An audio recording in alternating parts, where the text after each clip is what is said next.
안녕하세요. 오늘도 서연살롱을 찾아주셔서 감사합니다. 결혼 3년차 여성이에요. 누가 그런 말을 하더라고요.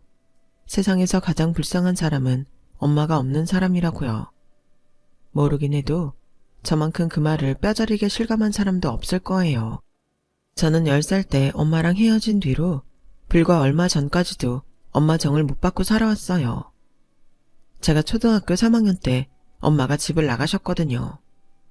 어린 시절 제 기억 속 부모님은 늘 다투셨어요. 아빠가 하시던 일이 잘 안 되기 시작하면서부터는 싸우는 날이 더 잦아졌고 술에 취해 폭력을 휘두르는 아빠 때문에 엄마는 얼굴에 멍이 가시지 않았었죠. 그런 날들이 이어지던 어느 날 학교에서 돌아와 보니 늘 반갑게 저를 맞아주시던 엄마가 보이지 않더라고요. 뒤늦게서야 엄마가 집을 나갔다는 사실을 안 저는 엄마를 따라가겠다고 발을 동동 구르며 울먹였어요. 그러자 친할머니가 호통을 치시더군요. 울 거 없다. 너 싫다고 버리고 나간 애미는 뭐하러 찾아? 어휴, 독한 년. 어떻게 서방이랑 자식까지 버리고 집 나갈 생각을 해? 독해도 이렇게 독한 년이 있을까? 앞으로 너도 네 엄마 찾을 생각 말고 네 아빠 잘 챙길 생각이나 해.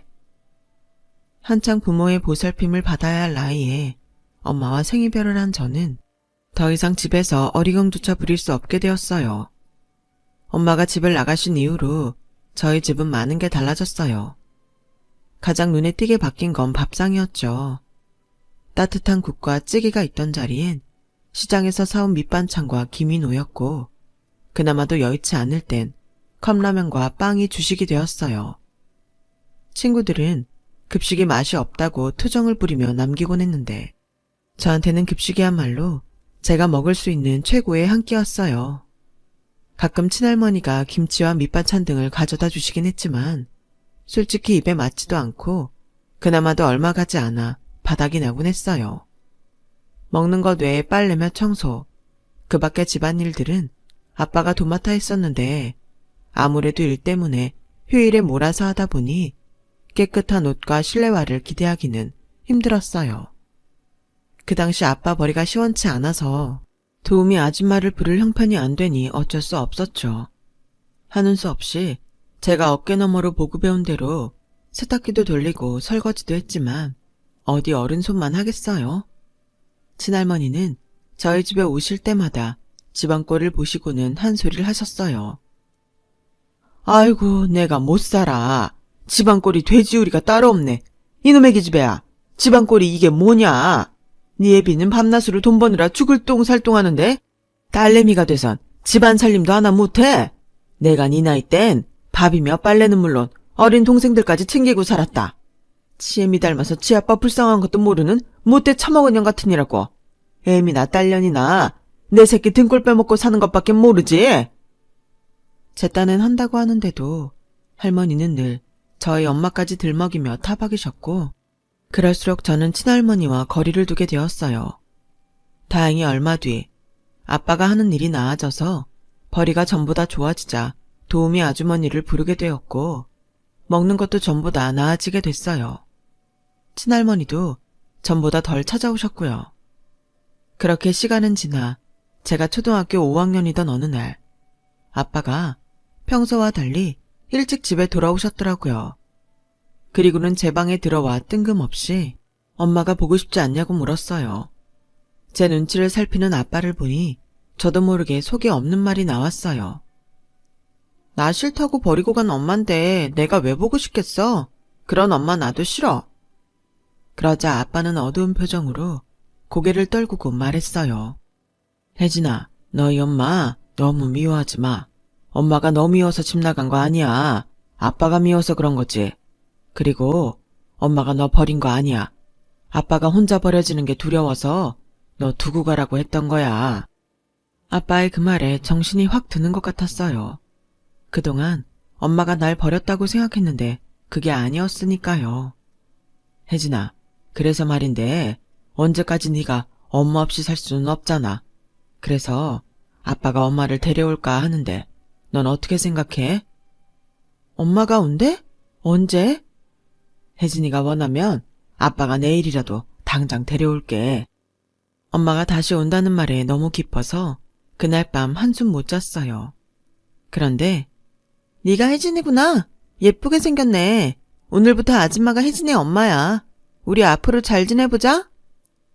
우리 엄마가 돌아오시는 줄 알았는데 낯선 아줌마가 저희 집에 왔더라고요.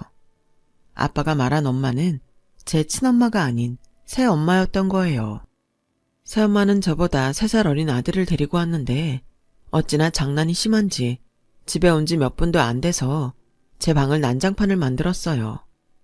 그런데도 아빠는 혼내긴커녕 모처럼 집안이 북적거리는 게 사람 사는 집 같다며 좋아하시더군요. 저 하나 빼고 다들 들뜬 모습이었어요.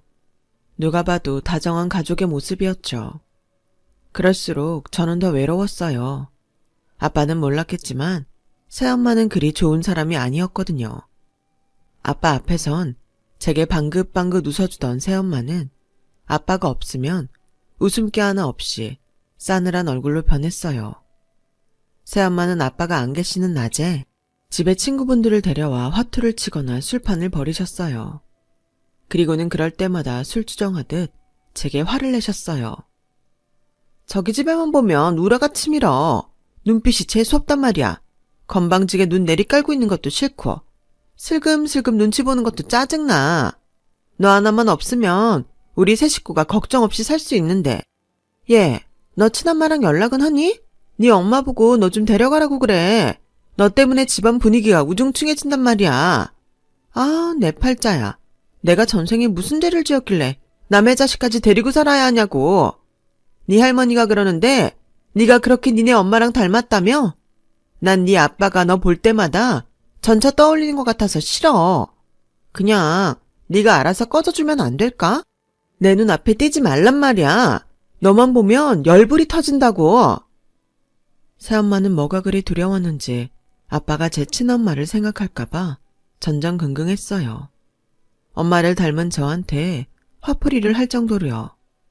혹여 아빠가 제 방에 들어와 단둘이 대화라도 나눌라 치면 어떻게 알고 득달같이 달려와 부녀간에 무슨 말을 하나 귀를 세우곤 했어요. 제가 고등학교에 들어가고부터는 그런 의심병이 더 심해져서 대놓고 아빠랑 싸우기까지 했어요. 다 큰 딸년 방에 왜 들어가? 할 말 있으면 나 있는 데서 하라고. 둘이 무슨 얘기했어? 내 욕했어? 사람 미치는 걸 볼 거야? 말해보라고. 히스테리에 가까운 새엄마 행동에 더는 제가 집에 있을 수가 없었어요. 그래서 학교 근처에 원룸을 얻어서 혼자 살겠다고 했죠. 당연히 아빠는 반대했지만 새엄마 등살에 결국 허락을 해주셨어요. 집을 나와 살게 된 저는 지긋지긋한 새엄마 잔소리를 벗어나 살게 되니 그렇게 좋을 수가 없었어요. 내 물건에 함부로 손대는 남동생도 없고 죄 지은 사람처럼 눈치 보고 살지 않아도 됐으니 천국이 따로 없었죠. 처음엔 하루가 멀다고 찾아오던 아빠도 시간이 지나자 차츰 발길이 뜸해졌고 명절에나 얼굴을 볼 정도로 사이가 멀어졌어요. 그러다 제가 서울에 있는 대학에 입학하는 바람에 아예 서울로 집을 옮긴 이후로는 명절에도 얼굴 보기 힘들 정도로 소원해졌고요. 그러다 제가 대학교 3학년 가을에 비보가 날아들었어요. 아빠가 사고로 세상을 떠나신 거죠. 장례가 끝나자 새엄마는 작정한 듯 제게 그러시더군요. 혹여 유산을 바란다면 꿈도 꾸지 마. 네 아빠가 죽었으니 모든 재산은 배우자인 내가 상속받는 거야. 난 너한테 10원 한 장 줄 생각 없으니 지금 살고 있는 원룸도 비워줘. 생전에 네 아빠가 구해준 거니까. 그것도 다 유산 아니겠니? 그럼 저는 어떻게 살라고요? 저 유산 같은 건 바라지도 않아요. 그러니까 저 지금 사는 집만 건들지 말아주세요. 그럼 조용히 연 끊고 살게요. 얘 정말 웃긴 애네? 넌 양심도 없니? 넌 그동안 네 아빠 돈으로 대학도 가고 용돈 받아가며 서울에서 신나게 살았잖아. 내 아들은 대학도 못 보내서 고졸로 땡쳤는데 그만큼 키워준 거면 부모 노릇할 만큼 한 거니까 더 욕심부리지 말고 앞으로 네 힘으로 살 궁리해. 들어보니 고시원인가 뭔가 하는 데는 보증금 없이도 들어가더라. 그 정도는 네가 벌어서 살 수 있잖아. 그동안 부모 덕에 편히 살았으면 이제는 네 힘으로 살 생각을 해야지. 그러니 앞으로는 집에 찾아올 거 없다. 너나 나나 서로 얼굴 보고 살 이유는 없는 사람들이니까. 기다렸다는 듯 저를 내쫓은 새엄마는 아빠 공장까지 팔고는 모든 재산을 들고 아들과 동네를 떠났어요. 그런데 장례를 치르고 얼마 지나지 않아 제가 사는 서울 집으로 낯선 사람들이 찾아왔더라고요. 아빠 공장에서 일하시던 분들인데 퇴직금은 고사하고 월급도 못 받고 쫓겨났다며 돈 받으러 왔다더군요. 새엄마가 제 원룸 보증금 빼서 받아가라고 했다는 거예요. 새엄마한테 전화를 했지만 제 전화는 받지도 않더라고요. 학생 신분에 가진 거라곤 월세 원룸인 전부인 저는 이 일을 어떻게 감당해야 할지 몰라 발만 동동 굴렀어요. 친할머니도 몇 년 전 돌아가신 데다 제 주변엔 친인척도 없어서 누구한테 도움받을 길이 없었으니까요. 악에 바친 공장 사람들은 당장이라도 원룸을 빼서 돈을 갚으라고 성화였고 저는 그들을 상대로 시달려야 했어요. 그러던 어느 날이었어요. 저랑 같은 층에 사는 복학생 오빠가 작정한 듯 다가와 그러더군요. 바보같이 당하지 말고 새엄마부터 찾아가서 유산 배분 받으세요. 그쪽한테도 상속지분 있으니까. 새엄마의 말과 달리 저한테도 아빠가 남긴 유산에 대한 권리가 있더라고요. 정확히 새엄마와 저 동생은 1.5대 1대1 비율로 유산을 받을 수 있었어요. 공장 사람들 월급을 제한 전 재산에서 그 비율로 받으면 되니까 제 원룸도 지킬 수 있고 그 외에 유산으로 돈도 더 받을 수 있게 되었죠. 물론 그 과정이 순탄치는 않았어요. 지 엄마도 버리고 간 년을 지금까지 딸이라고 키워줬더니 그 은혜를 이렇게 갚는 거니? 이러니 머리 검은 짐승은 거두지 말라고 하지. 아주 못돼먹은 년 같으니라고. 아주머니, 입은 삐뚤어져도 말은 바로 하셔야죠. 아주머니가 언제 혜진이한테 엄마 노릇 해줬습니까? 혜진이 혼자 사는 집에 한 번이라도 찾아온 적 있어요? 없죠?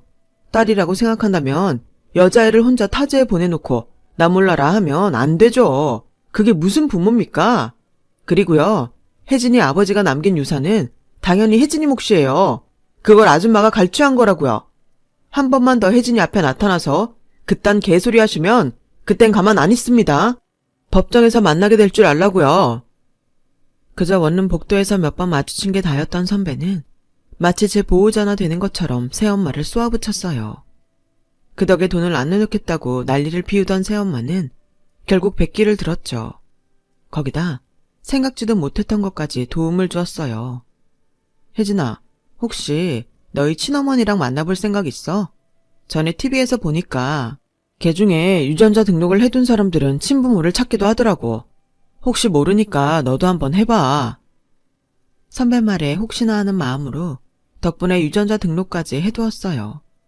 얼떨결에 선배 도움으로 유산까지 받게 된 저는 백화점에 들러 선배한테 줄 선물로 명품 지갑을 샀어요. 밥 한 끼로 때울 일은 아니니까요. 지갑을 받은 선배는 이런 거 말고 밥이나 사라며 돌려주더라고요. 너 이제 그 돈 가지고 혼자 살아야 돼. 앞으로 널 도와줄 부모님도 없잖아. 그런데 돈을 이렇게 흥청망청 쓸래? 지갑은 백화점 가서 환불해. 난 그런 지갑 들고 다닐 만큼 대단한 사람도 아니고 그 지갑을 채울 돈도 없는 놈이라고. 정 고마우면 삼겹살이나 쏘든가. 결국 지갑은 환불했고 삼겹살을 사다가 선배랑 집에서 구워 먹었어요. 그 일 이후 선배와 저는 친한 오빠 동생 사이가 됐고 치킨을 시켜 먹거나 짜장면을 시켜 먹을 때 늘 같이 시켜 먹곤 했어요. 1인분 배달이 안 된다는 이유였지만 실은 서로에게 호감이 있었거든요. 남자 손이 필요한 일엔 오빠가 와서 도와주고 반찬이며 살림도구, 옷을 살 때는 제가 도움을 주곤 했어요. 대학을 졸업하고 취업을 한 뒤에도 우린 퇴근 후 옥상에 올라가 맥주를 마시며 하루를 마감하는 사이로 지냈어요. 누가 봐도 우리는 연인처럼 보였지만 정작 우리는 우리가 사귀고 있다는 생각을 해본 적이 없었어요. 그저 늘 곁에 있는 사람이라서 너무도 당연하게만 생각했었거든요. 그러다 연애도 건너뛰고 결혼을 결심하게 된 건 오빠네 집에서 선을 보라고 닥달을 했기 때문이에요. 처음에 그 말을 들었을 땐 오빠가 장난을 하는 줄 알았어요. 요즘 세상에 선 봐서 결혼하는 사람이 어딨냐. 거짓말을 하려면 제대로 해. 애가 모르는 소리 하고 있네. 광고에도 나오잖아. 커플 매칭 회사들 말이야. 엄마가 더 나이 들기 전에 손주 한번 안아보시겠다고 나 몰래 가입했나봐. 사진 보니까 너보다 훨씬 이쁘더라. 초등학교 선생이라나? 놓치기 아까운 자리라는데 나 이 선 볼까 말까? 그걸 왜 나한테 물어? 오빠랑 나랑 무슨 사이라고. 알아서 해. 정말 후회하지 않겠어? 오빠의 마지막 말에 나도 모르게 가슴이 휑해지는 것 같았어요. 언제까지고 옆에 있어줄 것만 같았던 사람이 남의 남자가 되어 내 곁을 떠날지 모른다는 생각을 하니 이제야 오빠가 나한테 얼마나 중요한 사람인지 알겠더라고요. 그래서 창피함도 무릅쓰고 제가 먼저 프로포즈를 했지 뭐예요. 어머님께는 내가 손주 안겨드리면 되잖아. 그러니까 손 보지 마. 그제 오빠는 피식 웃고는 쇳불도 당김에 빼랬다고 당장 반지부터 사러 가자고 했어요. 그날 그렇게 커플링을 사서 낀 우리는 그 주 주말에 오빠 부모님을 찾아뵙고 인사를 드렸어요. 수원에서 식당을 하시는 시부모님은 그리 까탈스러운 분들이 아니라서 당사자들이 좋다는데 더 기다릴 게 뭐 있냐시며 해를 넘기지 말고 바로 식 올리라고 하셨어요. 오빠를 통해 저희 집 사정을 알고 계셔서 결혼 준비는 시어머님이 많이 도와주셨어요. 친정이 없다는 게 이렇게 주눅드는 일인 줄 처음 알게 된 저로서는 시어머니 눈치를 볼 수밖에 없었어요. 내 눈치 볼 거 없어. 따지고 보면 나도 고아야. 어릴 때 친정엄마가 세상 떠나시고 작년에 친정아버지마저 세상을 떠나셨거든. 부모 자리까지 자식이 책임지고 살 수는 없는 거잖니? 그러니까 우리 대연이랑 아들 딸 낳고 재미지게 살 생각만 하렴. 시부모한테 효도하겠다는 생각도 마라. 부모는 내 자식이 행복하게 사는 거 볼 수 있으면 그걸로 족하니까. 친정엄마 정을 못 받고 살아온 제게 어머님은 친정엄마 못까지 해주셨어요. 그렇게 우리는 만난 지 7년 만에 결혼을 하게 되었어요. 시부모님은 가게 일이 바쁘시다는 핑계로 자주 내려오지 말고 명절에나 얼굴 보고 살자고 하셨지만 그게 다 저희들 편하게 해주시려고 일부러 그러신다는 건 알고 있었어요. 저희 부부가 주말에 가게로 찾아가면 그렇게 반가워하셨거든요. 남들은 시댁에서 받는 스트레스로 시자만 들어도 치가 떨린다는데 저는 외롭게 살아서 그런 건지 좋은 시부모님을 만나서 그런 건지 시댁에 가는 것도 꺼려지지 않았어요. 불과 결혼 1년 차였기에 그랬는지도 모르겠지만요. 그런데 문제는 엉뚱한 곳에서 터졌지 뭐예요. 글쎄 멀쩡히 회사에 다니던 남편이 휴직을 하겠다는 거예요. 오빠, 그게 무슨 소리야 휴직이라니? 회사에서 무슨 문제 있어? 한 1년 쉬면서 내 인생을 뒤돌아볼 생각이야. 일종의 안식년이랄까? 사실 내 꿈이 백수로 사는 거였거든. 이게 무슨 개풀 뜯어먹는 소린가 싶어서 버럭 소리를 질렀어요. 미친 거 아니야 정말? 누군 일하고 싶어서 이래? 나라고 회사 나가고 싶어서 나가냐고. 백수로 사는 게 꿈이었다고? 그럴 거면 결혼은 왜 했어? 설마 돈 벌어올 사람이 필요해서 나랑 결혼했던 거야? 말해봐. 남편은 능글맞은 미소를 보이며 그저 피식 웃기만 했어요. 그런 행동에 더 화가 나서 해서는 안 될 말까지 하게 되었죠. 이거 명백히 사기 결혼이야. 난 당신처럼 무책임한 남자랑은 못 사니까 백수로 살고 싶거든. 차라리 이혼부터 해. 혜진아, 딱 1년만 쉴게. 회사에도 얘기 잘해놨으니까 1년 뒤엔 바로 복직할 수 있어. 자기계발하는 셈 치고 1년만 참아줘. 기어이 남편은 회사에 휴직계를 냈고 졸지에 저는 외벌이로 남편을 부양하게 되었어요. 제 사정을 들은 직장 동료들은 어이가 없다며 저보다 더 난리를 쳤죠. 혹시 정대리 남편 바람난 거 아니야? 그렇지 않으면 한창 벌어도 시원찮을 판에 휴직이라니. 그것도 1년이나. 혹시 모르니까 남편 감시 잘해. 괜히 나중에 후회하지 말고. 선배 말 맞다나 저희 남편 행동을 보면 의심스러운 구석이 한둘이 아니었어요. 쉬겠다는 사람이 회사에 다닐 때보다 훨씬 더 규칙적인 생활을 하고 운동도 어찌나 열심히 하는지 누가 보면 대회라도 나가는 사람 같았거든요. 게다가 술, 담배도 끊고 인스턴트 음식도 딱 끊고는 꼴에 유기농 채소와 과일만 입에 댈 정도였죠. 그 바람에 식비는 둘이 벌 때보다 배는 더 나갔지만 남편은 아랑곳 않고 비싼 식재료를 사들였어요. 정말 너무 좋은 시어머니만 아니면 참고 싶지 않았을 정도예요. 시부모님 생각하며 참았더랬죠. 거기다 제가 일어나기도 전에 먼저 일어나서 아침 운동을 하고 오지를 않나. 낮 시간에도 어디를 다니는지 툭 하면 집을 비우고 다녔어요. 참다 못한 저는 회사에 일주일 휴가를 내고 남편 뒤를 밟았어요.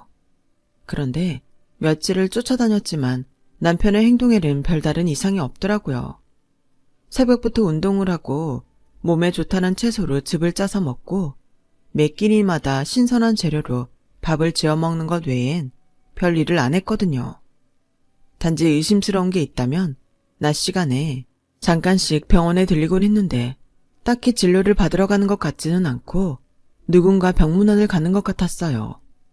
그래서 5일째 되는 날 남편이 병원에서 나오는 걸 확인하곤 병원에 들어가 남편의 행적을 쫓았어요. 그랬더니 남편이 드나들던 병실에서 간병인 아주머니가 나오더라고요. 아, 사위분 찾아오셨구나. 사위라뇨?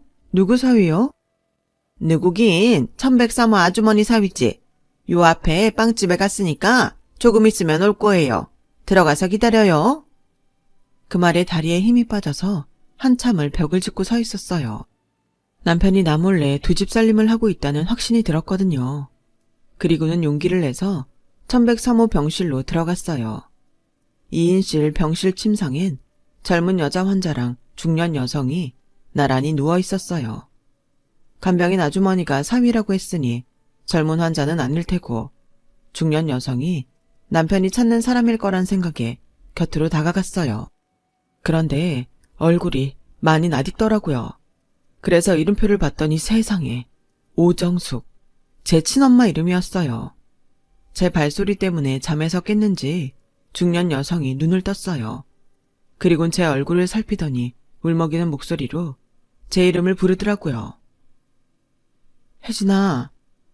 20년이 흘렀지만 엄마 목소리는 예전 그대로였어요. 엄마는 눈물이 그렁한 눈으로 저를 바라보고 계셨지만 저는 선뜻 다가가지 못했어요. 그때까지만 해도 나를 버리고 떠난 엄마를 용서할 수 없었거든요. 엄마도 독을 쓰고 서 있는 제 표정을 보시더니 아무 말도 하지 못했어요. 그저 눈물만 뚝뚝 흘릴 뿐이었죠. 그때 빵집 봉투를 손에 들고 병실로 돌아온 남편은 저를 보고는 놀라서 뒷걸음질을 쳤어요. 그런 남편한테 다그치듯 물었죠. 오빠, 어떻게 된 거야? 오빠가 왜 이 사람이랑 같이 있어? 왜 오빠가 이 사람 사위 노릇을 하고 있었냐고? 혜진아, 화내지 말고 내 말 좀 들어봐. 내가 다 설명해 줄게. 더 들을 거 없어. 내가 지금껏 어떻게 살았는데 자식 버리고 나가선 한 번도 안 찾아온 사람이야. 날 찾고 싶었다면 유전자 등록 정도는 했을 거야. 근데 안 했더라. 그래놓고 이제 와서 무슨 엄마야. 병들고 나니까 보살펴줄 자식이 필요한 거라면 난 사양할래. 엄마도 날 버렸는데 나라고 엄마 못 버리란 법 있어? 그러니까 오빠도 더는 이 사람 만나지 마. 그런 거 아니야. 너 데려가시려고 몇 번이나 너희 집에 가셨었대. 장인어른께서 널 안 보내신 거야. 그건 너도 알고 있잖아. 너 혼자 서울에 있다는 걸 알게 되셨을 때는 이미 몸이 많이 안 좋아지셔서 어쩔 수 없었던 거라고. 남편은 저도 알지 못하는 제 친엄마의 근황을 제게 들려주었어요. 결혼을 앞두고 업체에 의뢰해 엄마를 찾아주려 했던 남편은 몇 달 전에서야 엄마 소식을 알게 되었다고 했어요. 엄마는 혼자 살면서 몸을 제대로 챙기지 않은 탓에 간이 안 좋아졌고 결국 몇 해 전부터 간경화가 심해져서 이식 외엔 방법이 없는 상태가 됐어요. 이런 몸으로 이제 겨우 행복하게 사는 딸 앞에 나타날 수 없다고 하자 저희 엄마한테 간이식을 해주려고 제 남편이 휴직을 하기로 한 거였죠. 이식 수여자 몸 상태가 좋아야 수술 성공률이 높다며 술, 담배도 끊고 유기농 채소에 몸에 좋은 음식만 입에 대며 운동을 해왔던 거예요. 엄마 없는 서름을 당하며 살아온 제게 친엄마를 만나게 해주려고요. 그 말을 듣고 나니 하염없이 눈물이 흘렀어요. 결국 남편을 끌어안고 오열했지 뭐예요. 남편한테 너무 고맙고 미안한 마음에 눈물이 쉬 멈추지 않았어요. 이런 사람한테 이혼까지 요구했던 제가 너무 한심하고 창피하더라고요. 몰랐으면 모를까 알게 된 이상 남편이 간이식을 하게 놔둘 수는 없었어요. 아무래도 딸인 제 간이 엄마한테 더 적합할 거란 생각도 들었고요. 그래서 남편을 회사에 복직시키고 제가 회사에 사표를 냈어요. 휴직을 하고 싶었지만 회사 사정상 육아휴직이 아닌 이상 긴 휴가는 불가능하다고 해서요. 얼마 뒤 엄마의 간이식 수술은 무사히 끝났고 이제는 저도 엄마도 건강히 잘 지내고 있어요. 남편은 그동안 떨어져 산 우리 모녀를 위해 저희 엄마와 함께 살자고 해줘서 지금은 전보다 큰 집으로 이사해서 엄마랑 같이 살고 있어요. 20년 만에 엄마 없는 서름을 벗게 된 저는 현재 첫 아이를 임신 중이에요. 아직 출산까지는 한 달도 더 남았는데 저희 엄마는 벌써부터 산후조리에 필요한 물품을 챙기고 계세요. 결혼식장에는 홀로 들여보냈지만 분만실엔 꼭 함께 들어가서 제 손을 꼭 잡아주시겠다나요? 첫 출산을 앞두고 많이 떨리긴 하지만 든든한 남편의 시어머니, 친정엄마까지 곁에 있으니 두려울 것도 없네요. 이제는 앞으로 태어날 우리 아기와 함께 엄마이자 아내, 그리고 저를 아껴주는 시엄마와 친정엄마, 두 엄마의 딸 노릇도 제대로 하며 살아볼 생각입니다. 지금까지 제 사연을 들어주셔서 감사드려요. 들어주신 모든 분들 건강하시고 하루하루 행복하세요. 여러분, 사연 댓글에 응원과 현명한 조언 부탁드려요. 좋아요와 구독은 저에게 큰 힘이 됩니다. 오늘도 좋은 일 가득하세요.